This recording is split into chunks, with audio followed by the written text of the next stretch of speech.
મિત્રો નમસ્કાર, હું ડૉક્ટર મહેશભાઈ તળાવિયા આયુર્વેદ અમૃતમ યુટ્યુબ ચેનલમાં આપનું ભાવભીનું સ્વાગત કરું છું. મિત્રો, રોગ તો મેજોરિટી ઘણાને થાય છે, પરંતુ અમુક રોગ એવા છે કે લાંબા સમય સુધી પીડા આપે છે અને એ જલ્દી મટતા નથી. કષ્ટદાયક રોગ છે, આ પેઇનફુલ ડિઝીઝ જેને કહેવામાં આવે છે. તો આમાં મળદ્વારનો એક રોગ, જેને આપણે પગંદર કહીએ છીએ, અંગ્રેજીમાં ફિસ્ચ્યુલા એનો કહેવામાં આવે છે, અને સાવ સાદી ભાષામાં એ જ્યારે વ્રણ થાય છે, ન મટે ત્યારે એને બર્નિંગલ કહેવામાં આવે છે. એ ટ્રેક બને છે. મળમાર્ગનો આ રોગ છે. એ થવાના કારણો પણ ઘણા બધા છે. કાયમી ધોરણે કબજિયાત, કડક આસન ઉપર બેસવું, વધારે પડતી વાહનની સવારી કરવી. એક યુગની અંદર ઘોડા કે ઊંટ કે ગધેડા એની ઉપર બેસીને માણસ ખૂબ મુસાફરી કરતો, ત્યારે એને આ રોગ વધારે પ્રમાણમાં થતા. અત્યારે મોટરસાયકલ આવી ગઈ છે. ખાધા પછી તરત જ પુષ્કળ પ્રમાણમાં વ્યાયામ કરવો, એટલે કે કસરત કરવી નહીં, પણ કામ કરવું, એ પણ એનું એક લક્ષણ છે. કબજિયાત એનું ખાસ લક્ષણ છે. અને તીખા તળેલા પદાર્થો વધારે પ્રમાણમાં ખાવા, એ પણ એનું એક મોટું કારણ છે. એની અંદર મરચા પણ આવી જાય છે, વધારે પડતું અથાણું પણ આવી જાય છે. કારણ કે ખોરાકને આ રોગને બહુ અનુબંધ છે. હવે જ્યારે આ થાય છે ત્યારે શરૂઆતની અંદર પીડા બહુ આપે છે, પરંતુ એને એક ટ્રેક ખુલી ગયા પછી એમાંથી સતત રસી જેવો પદાર્થ નીકળ્યા જ કરે છે. ત્યારે દુખાવો ઓછો થાય છે, પણ અંદર એ વધારે ચાલે છે, ગુદામાર્ગની અંદર. ત્યારે એને ફિસ્ચ્યુલા એનો એટલે પગંદરના રૂપમાં આપણે જાણીએ છીએ. મિત્રો, આને સર્જરી કર્યા વગર મટાડી શકાય ખરું? તો આયુર્વેદ પાસે એનો જવાબ હા છે. લાંબો સમય સુધી પરેજી સહિત દવાઓનો ઉપયોગ કરવામાં આવે છે, અને એ દવાઓ સાદી છે, સરળ છે અને શ્રેષ્ઠ છે.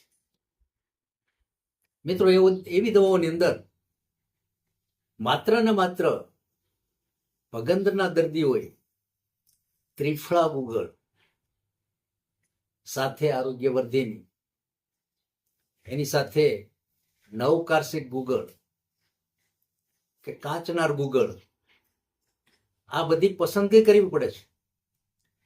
એને કબજિયાતનું પ્રમાણ ન રહેવા દેવું.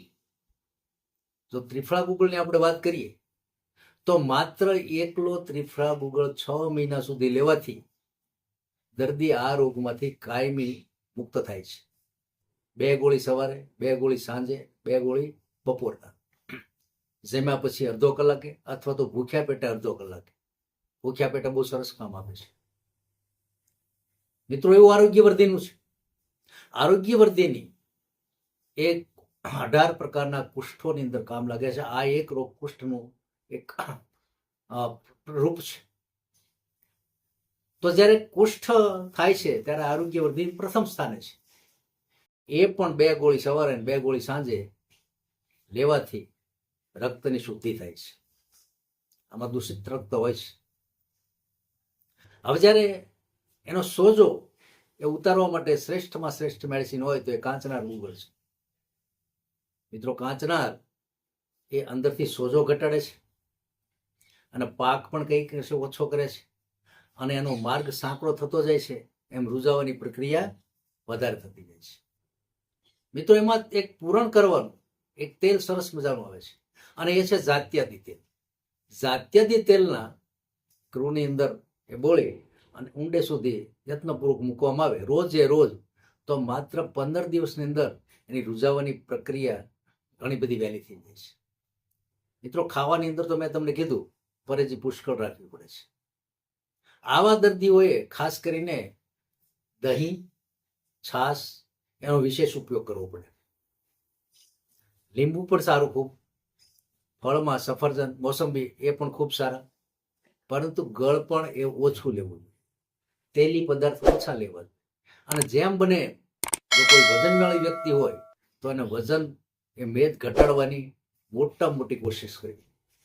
ચાલવું નિયમિત જોઈએ, કારણ કે આની અંદર વાહન ઉપર સવારી કરવાની મનાઈ છે. મિત્રો, આવું 6 મહિના સુધી ધ્યાન રાખવામાં આવે તો ભગંદર 100% મટે છે. જો કબજિયાત ભગંદરવાળા દર્દીને રહેતું હોય તો રાત્રે ત્રિફળા ચૂર્ણ ઘેર બનાવે 1 ચમચી સહેજ સતપ પાણી અંદર લેવાથી સવારની અંદર એ બહુ પ્રવૃત્તિ એ સરસ મજાની થઈ જાય છે. પંચસ્કાર નામનું પણ ચૂર્ણ આવે છે જે ગેસ થવા દેતું નથી અને કબજિયાત પણ મટાડે છે, તો એ પણ લેવું ખાસ જરૂરી છે.